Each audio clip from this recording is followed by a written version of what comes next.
আল্লাহু আকবার কন, আর জোরে কন আল্লাহু আকবার। 3 ঘন্টার ওয়াজ করতেছি আজকে, 3 ঘন্টার ওয়াজ 1 ঘন্টার ভিতরে ঢুকাই দিতেছি। না বুঝলে কিছু করার নাই। তবে কথা একটাই, হযরতে বেলাল রাদিয়াল্লাহু তাআলা আনহুকে আমার নবী প্রশ্ন করেন, বেলাল তুমি কি এমন আমল করো? সুবহানাল্লাহ বলবেন না? আরে ভাই, নাজাতের জন্য অল্প আমলই যথেষ্ট, যদি আমলটা নিয়মিত হয়। কথা কোন ঠিক না বেরে? হ্যাঁ ঠিক।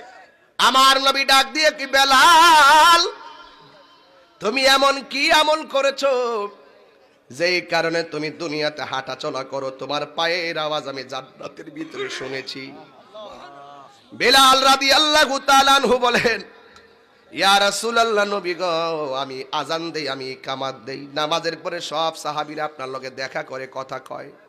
আমি দেখতে জীর্ণ শীর্ণ কালো, আমি লজ্জায় আপনার সামনে যাই না, কিন্তু আমি যতবার ওযু করি, ওযু কইরা আমি 2 রাকাত নামাজ পড়ি আর আল্লাহরে কই, আল্লাহ সব সাহাবীরা আমার নবীর কাছে যায়া ভালোবাসা নেয়, আমি যদিও দূরে থাকি, আমার প্রতি তোমার বন্ধুর মায়ার নজরটা রাখো।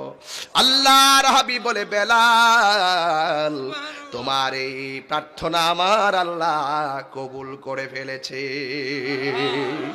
কি সুন্দর আজান! আল্লাহু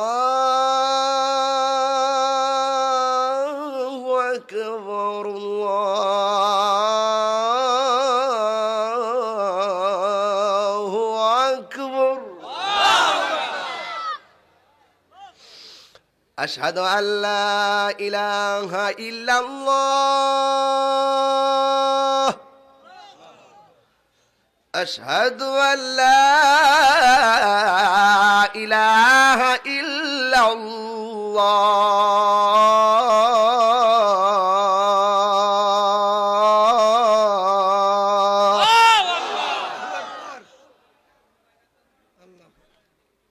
সুরটা যেমনই হোক, বেলালের আজানের এশকের ধাক্কা লাগতো আরশে আজিমের মধ্যে।